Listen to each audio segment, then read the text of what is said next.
하는 것이 친구라는 그런 생각을 저는 해보았습니다.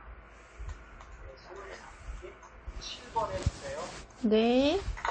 예수님은 두 강도와 함께 못 박혔습니다. 더욱이 그는 강도들을 좌우에 두고 중앙에 매달렸습니다. 이 기막힌 장면이 우리한테 주는 영적 의미가 무엇이라고 생각합니까? 이사야 53장 9절. 그는 강포를 행하지 아니하였고 그의 입에 거짓이 없었으나 그의 무덤이 악인들과 함께 있었으며 그가 죽은 후에 부자와 함께 있었도다. 고린도 후서 5장 21절. 하나님이 죄를 알지도 못하신 이를 우리를 대신하여 죄로 삼으신 것은 우리로 하여금 그 안에서 하나님의 의가 되게 하려 하심이라. 그 다음에 17절 18절을 보면 그들이 예수를 맡으며 예수께서 자기의 십자가를 지시고 해골 히브리 말로 골고다라 하는 곳에 나가시니 그들이 거기서 예수를 십자가에 못 박을새 다른 두 사람도 그와 함께 좌우편에 못 박으니 예수는 가운데 있더라. 저는 예수님이 이제 십자가의 가운데 계시고요. 가운데 달리시고 그 다음에 좌우편에 강도들이 이제 달리는데요.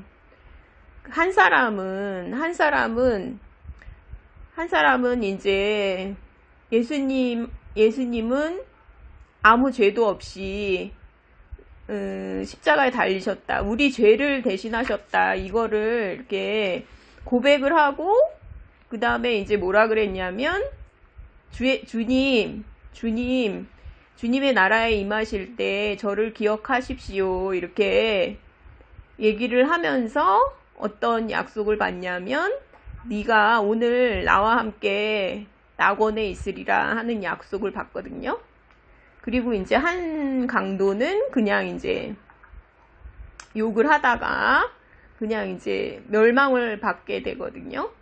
그러니까 이게 이제 저는 영적인 의미가 의인과 악인, 하나님의 자녀들과 사탄의 자녀들, 그 다음에 좋은 물고기와 나쁜 물고기.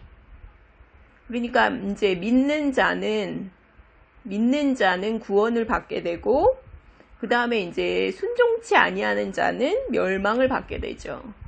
그러니까 그거를 정확하게 의미하는 것 같은 그런 마음이 좀 들었어요. 그러니까 예수님이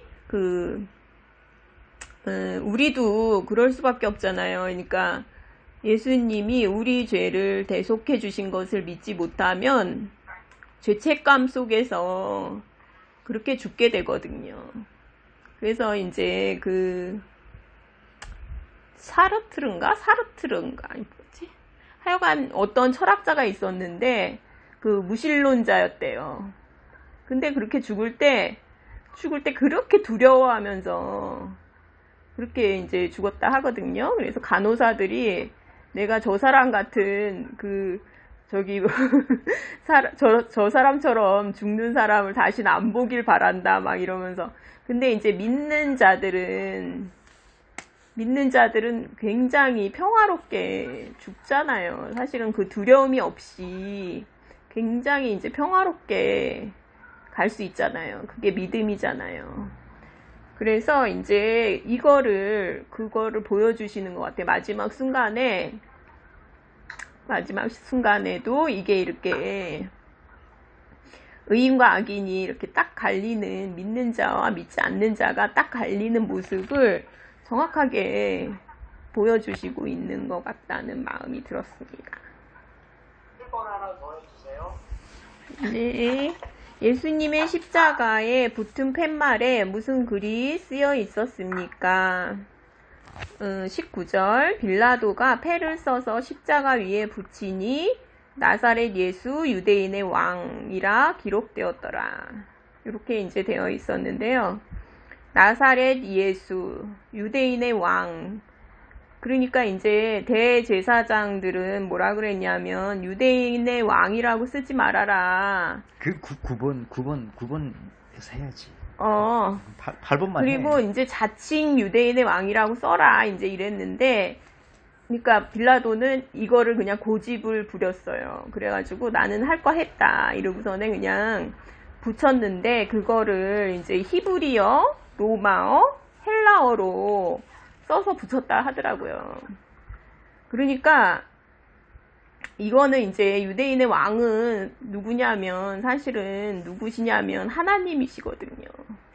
그러니까 이거를 만천하에 보여주는 거예요. 그러니까 못 읽는 사람이 없을 정도로 만천하에. 그러니까 그 다음에 이제 6월절이었잖아요. 6월절이 가까웠었잖아요. 그러니까 이거를 그 만천하에 복음을 전하신 거죠. 그러니까 복음이 이렇게 만천하에 전파가 되고, 예수님이 이제 십자가에 못 박히신 그것을 이제 악을 선으로 바꾸신 거죠, 하나님이. 그러니까 빌라도는 그냥 했는데 악하잖아요. 그러니까 자기 유익을 위해서 죄 없는 사람을 십자가형을 받게 하는 거잖아요. 그러니까 얼마나 악해요. 그 악을 선으로 바꿔서 이 온 세상 사람들이 볼 수 있도록 이렇게 복음을 전파하는 그 역전의 법칙을 또 보여주는 것 같고, 그랬습니다.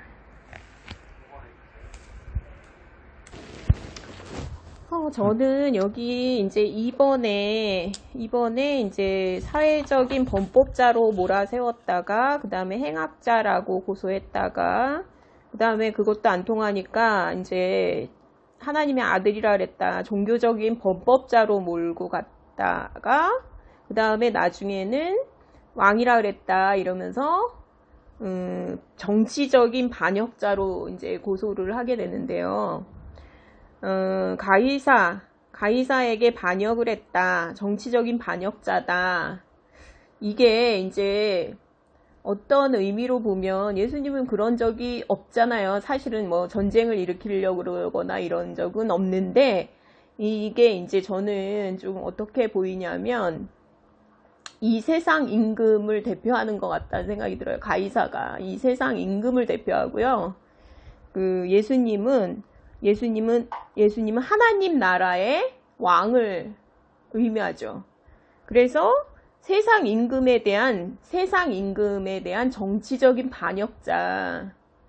그러니까 결국은 그래서 십자가형을 받는 거죠. 그러니까 세상 임금을 몰아내기 위해서 이게 이제 굉장히 의미가 깊다, 이제 그런 생각이 들어요. 그러니까 그리고 이제 주와 그리스도, 저는 이제 그때 당시에 주와 그리스도로 우리가 이제 예수님을 받아들이는데요.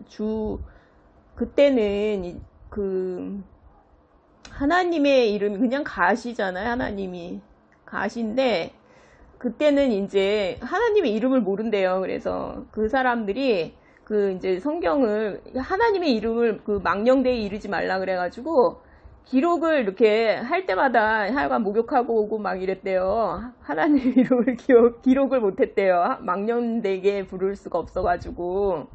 그래서 그냥 주님 이렇게만 이제 나와 있는 거잖아요. 근데 우리가 예수님을 주와 그리스도로 이제 받아들이는 거거든요. 그러니까 주님이 하나님이거든요, 사실은. 그러니까 하나님은 그렇게 불렀거든요. 그리고 이제 그리스도는 무슨 뜻이냐면 메시아, 구원자죠.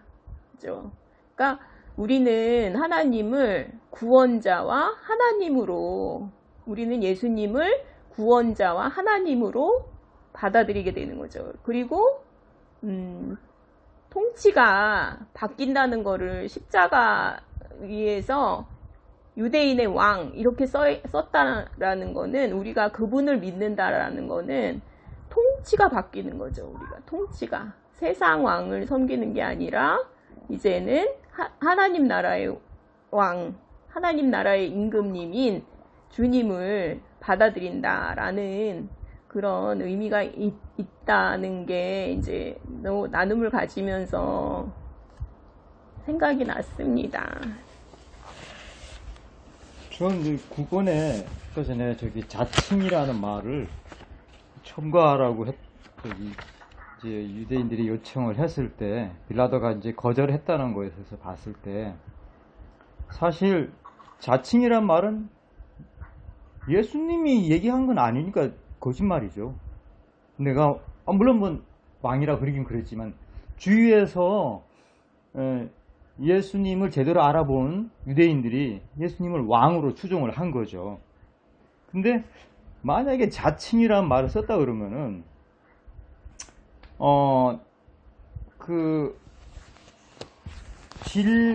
다른 사람들이 그 예수님을 평가를 할 때, 저는 그런 생각을 한번 해본 적이 해봤는데,